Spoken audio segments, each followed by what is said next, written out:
Sun Tzu was an ancient Chinese military strategist in general who lived about 500 BCE, more or less. Philosopher, writer.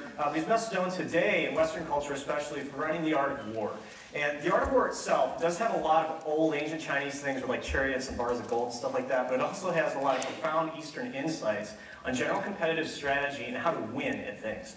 And so The Art of War has been translated hundreds of times over the last several thousands of years. In my opinion, it's one of the most useful, oldest books available still today. And so what we're going to do is we're going to look at maybe about 5 things that Sun Tzu said about war that we can apply today in business, especially for a small company like ourselves.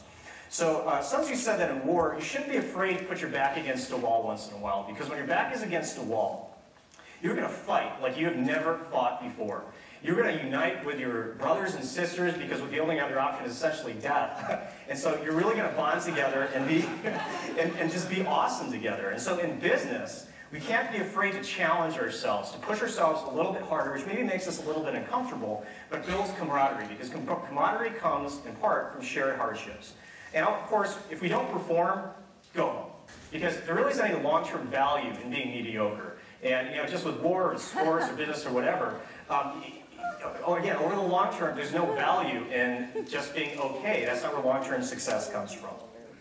So moving on, another lesson. So Sun Tzu said that he could basically predict the outcome of a conflict or a war by taking both sides and comparing them using a fixed set of criteria. And today, we might refer to that in business as benchmarking, or maybe even generic benchmarking. And so if we know ourselves, say we're McDonald's, and then we can compare ourselves against the competition, because we know Burger King, right? So we compare ourselves, can make that comparison. And then we know the rest, say Kodak or Ford, completely unrelated areas. When we make these comparisons, like McDonald's versus Ford, we can learn amazing things about ourselves that we never would have known or even known were there before. And this is because competitive gains can come by learning from seemingly unrelated things. Don't be afraid to compare that iPhone against that light switch. They're about the same size, and they're both dealing with electricity. I don't know, maybe there's something there. I don't really know, but don't be afraid to do so. Lesson 3, predicting outcome, surround domination. So in war, if we outnumber our enemies 10 to 1, we can surround them, attack them, completely obliterate them off the face of the earth.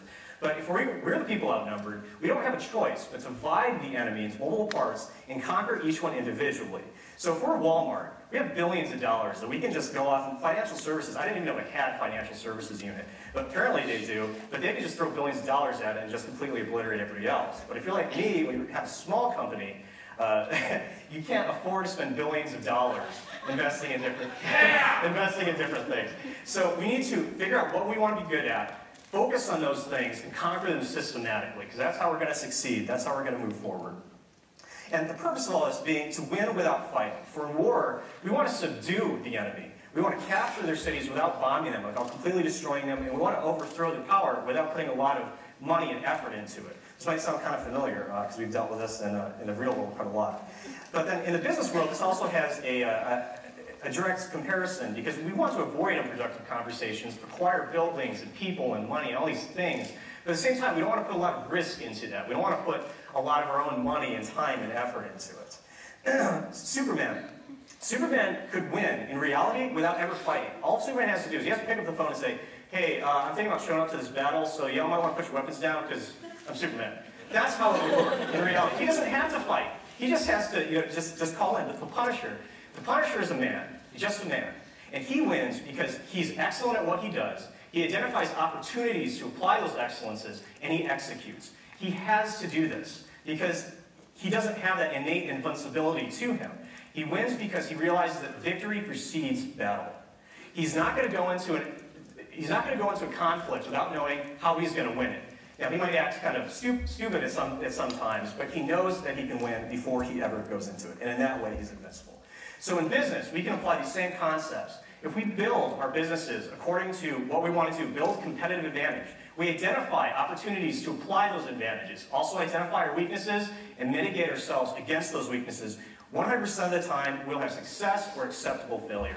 And so, regardless of whether we're leading an entire regiment into battle or just a small, humble software company, there's a tremendous amount we can learn from Sun Tzu, and I highly encourage everybody to pick up a copy of The Art of War for Managers, less than $15 on Amazon. Thank you all for listening. It's been a great audience. Thank you, Ignite, and thank you, Phoenix.